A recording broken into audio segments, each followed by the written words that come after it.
Jens Schulzer. Jeg er erhvervsmand og har været topleder i forskellige store internationale virksomheder. I dag der er jeg rådgiver for ledere og virksomheder, hvor jeg hjælper dem med en positiv og dynamisk udvikling. Det er en stor glæde, at Dalai Lama her i februar kommer til København. Jeg har mødt Dalai Lama flere gange. Anden gang jeg mødte ham, skete der noget meget personligt, som jeg gerne vil dele med jer.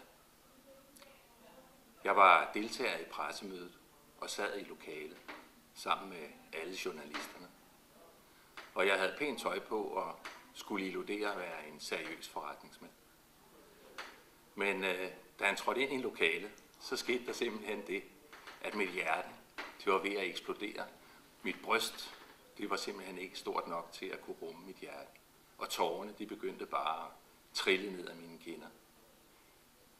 Der var ikke meget seriøs forretningsmand over det. Rent faktisk, så var det ret pinligt. Jeg følte, at under hele den seance, under pressemødet, at der skete noget ganske særligt for mig. Både kropsligt og følelsesmæssigt og også mentalt. Bagefter så var jeg klar over, at jeg havde mødt en rigtig mester. Så jo, jeg er rigtig taknemmelig for at have mødt så stort et menneske som Dalai Lama. Og han har lige siden været en stor inspiration for mig hver eneste dag.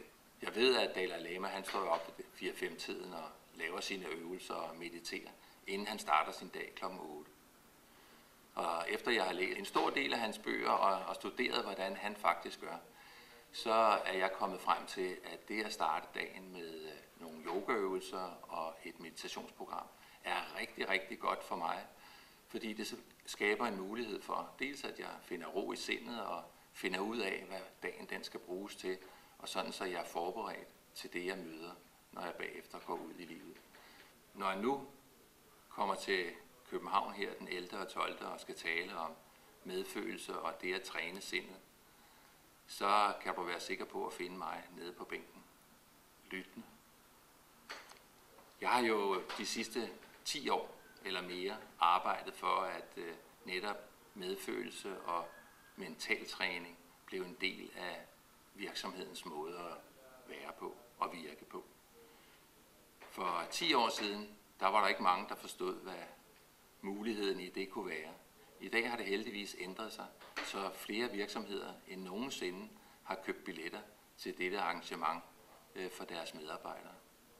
Og der er faktisk også rigtig mange, der har inviteret deres kunder.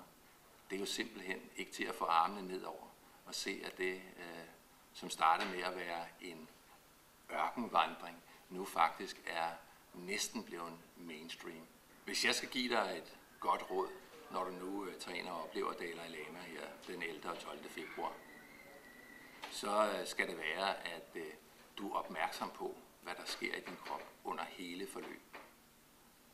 At du lægger mere mærke til, hvad der sker inde i dit eget hoved, end hvad han sådan helt konkret siger. Jeg vil faktisk foreslå dig, at du tager en notesblok med og skriver dine følelser og tanker ned, sådan som du oplever. Og når du så kommer hjem, så skal du grundigt reflektere over, hvad du skal bruge det, som du har skrevet ned til. Jeg kan godt love dig, at det er helt sikkert noget, der har stor betydning for det liv, som du er midt i.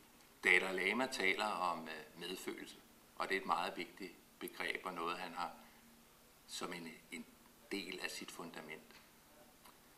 Til det vil jeg gerne lige tilføje en lille kommentar.